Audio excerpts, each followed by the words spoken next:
На панел дискусијата организирана од партиската комисија за урбанизам, транспорт и градежништво на ВМРО ДПМН.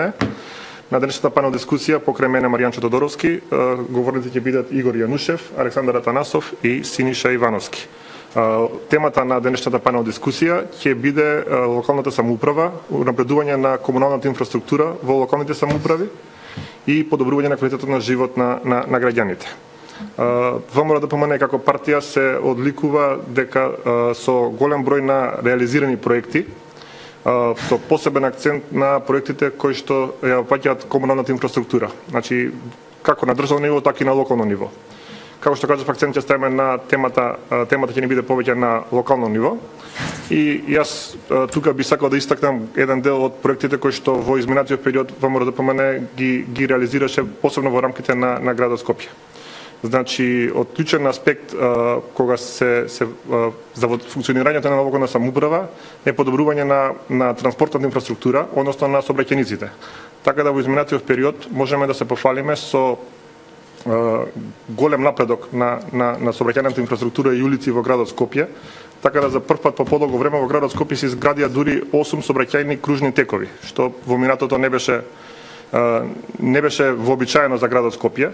Овие кружни текови се многу функционални и најсовремени сообраќајни решенија кои што многу придонесуваат за намалување на сообраќајниот метеж, за образување на протокот, на изголемување на проточноста на возилата во рамките на самиот град.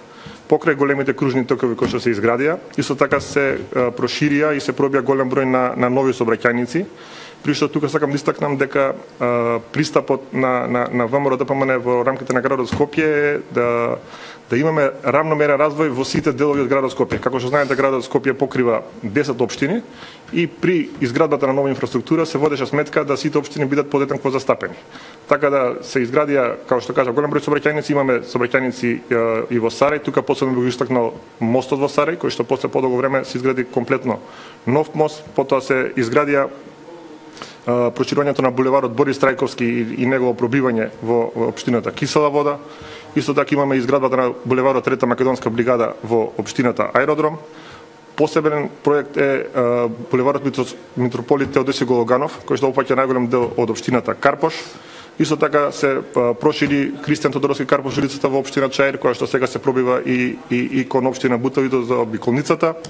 Во Газибаба исто така се направија поголем број на проекти. Во центар посебно би го истакнал проектот за проширување на булеварот Илинден или Линденска, која што продолжува понатаму и во општина Карпош.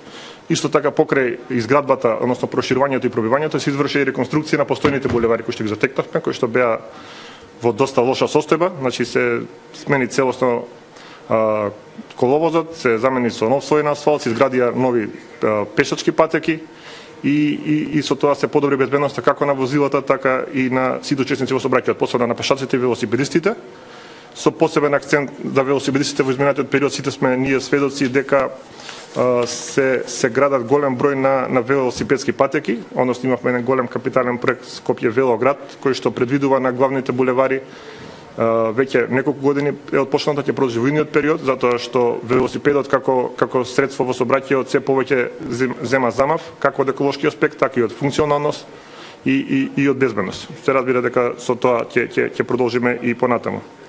Од другите проекти кои што би сакал да ги истакнам во рамките на градот Скопје, посебен акцент е ставено на озеленувањето на градот Скопје како посебна сфера, односно за реконструкција на постојните паркови, како изградба на нови паркови, зелени површини и засадување на голем број на нови садници. Исто така, како што знаете, во рамките на градот Скопје функционираат и 6 јавни предпријатија, кои што се директно поврзани со подобрување на услугите што ги добиваат граѓаните на градот Скопје.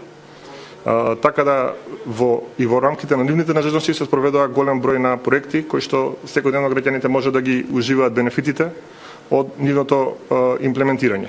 Посебно да речеме во јавното сообраќајно предпријатие се изврши набавка на нови автобуси, а имаме мислам дека и други одредени проекти кои што таму го придонесуваат за подобар живот на граѓаните. Така да, Игор.